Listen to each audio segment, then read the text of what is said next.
ಬೆಳಗಾವಿ ಜಿಲ್ಲೆಯ ಯರಗಟ್ಟಿ ಪಟ್ಟಣದಲ್ಲಿ ಸೋಷಿಯಲ್ ಮೀಡಿಯಾದಲ್ಲಿ ಹವಾ ಮಾಡೋದಕ್ಕೆ ಹೋಗಿ ರೌಡಿ ಶೀಟರ್ ಜೈಲು ಪಾಲಾಗಿದ್ದಾನೆ. Rowdy sheeter Suresh Bhajantri birthday ದಿನ ಸಹಚರರ ಜೊತೆಗೆ ಥಾರ್ ಮತ್ತು ಬೈಕ್ನಲ್ಲಿ ವೀಲಿಂಗ್ ಮಾಡಿದ್ದು, ಬಳಿಕ ಸೋಷಿಯಲ್ ಮೀಡಿಯಾದಲ್ಲಿ ವಿಡಿಯೋ ಅಪ್ಲೋಡ್ ಮಾಡಿದ್ದ.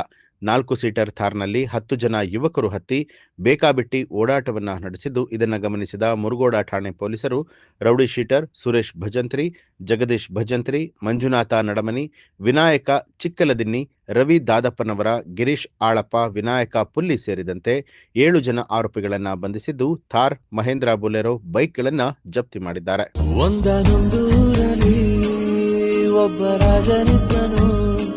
ಓಡಿಸೋದು ಮತ್ತು ಗಾಡಿಯಲ್ಲಿ ಈಗ ಉದಾಹರಣೆಗೆ ಥಾರ್ ಜೀಪ್ ಇದಂದರೆ 4 ಜನ 5 ಜನ ಹೋಗೋದಕ್ಕೆ ಅವಕಾಶ ಇರ್ತದೆ. ಅದರಲ್ಲಿ 10-15 ಜನ ಹೋಗ್ಬೋದು, ಅದನ್ನು ವಿಡಿಯೋ ತೊಗೊಂಡು ಹಾಕ್ಬೋದು.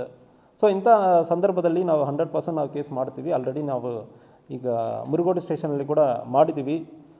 ಮತ್ತು ಯಾವುದೇ ರೀತಿಯಲ್ಲಿ ಅವಾಚ್ಯ ಶಬ್ದಗಳಿಂದ, ಅಶ್ಲೀಲ ರೀತಿಯಲ್ಲಿ ಹೆಣ್ಮಕ್ಳಿರಲಿ ಹುಡುಗರಿರಲಿ ಕೆಟ್ಟ ಶಬ್ದದಿಂದ, ತುಂಬ ಕೆಟ್ಟ ಶಬ್ದದಿಂದ ಬೈಯೋದು, ಅದಲ್ಲದೆ ಬೇರೆ ಬೇರೆ ರೀತಿಯಲ್ಲಿ ರೀಲ್ಸ್ ಮಾಡಿ ಹೆಣ್ಮಕ್ಳು ಯಾರು ಬಿಡ್ತಾರಂದನೂ ಕೂಡ ಅದು ಕೂಡ ಕಾನೂನು ರೀತಿಯಲ್ಲಿ ಕ್ರಮ ಕೈಗೊಳ್ತೀವಿ.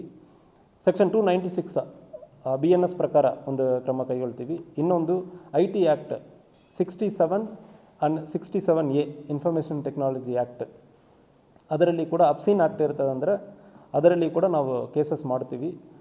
ದಯವಿಟ್ಟು ನೀವು ಸೋಷಿಯಲ್ ಮೀಡಿಯಾನಲ್ಲಿ ಯಾವುದೇ ನಮಗೆ ಜವಾಬ್ದಾರಿ ಇಲ್ಲ ಅಂದರೆ ಅಂದ್ಕೊಳ್ಳೋದು ಬೇಡ. ಸೋಷಿಯಲ್ ಮೀಡಿಯಾನಲ್ಲಿ ಈ ರೌಡಿಸಮ್ ಬಗ್ಗೆ ಪ್ರಮೋಟ್ ಮಾಡೋದು ಮತ್ತು ಬೇರೆ ಬೇರೆ ಅಬ್ಸೀನ್ ಆ್ಯಕ್ಟ್ ನೋಡೋಕ್ಕೆ ಆಗಲ್ಲ ಅಂಥ ವೀಡಿಯೋಸ್ ಯಾವುದೇ ನೀವು ಅಪ್ಲೋಡ್ ಮಾಡುತ್ತೆ ಅಂದರೆ ಕಾನೂನು ರೀತಿಯಲ್ಲಿ ಕ್ರಮ ಕೈಗೊಳ್ತೀವಿ.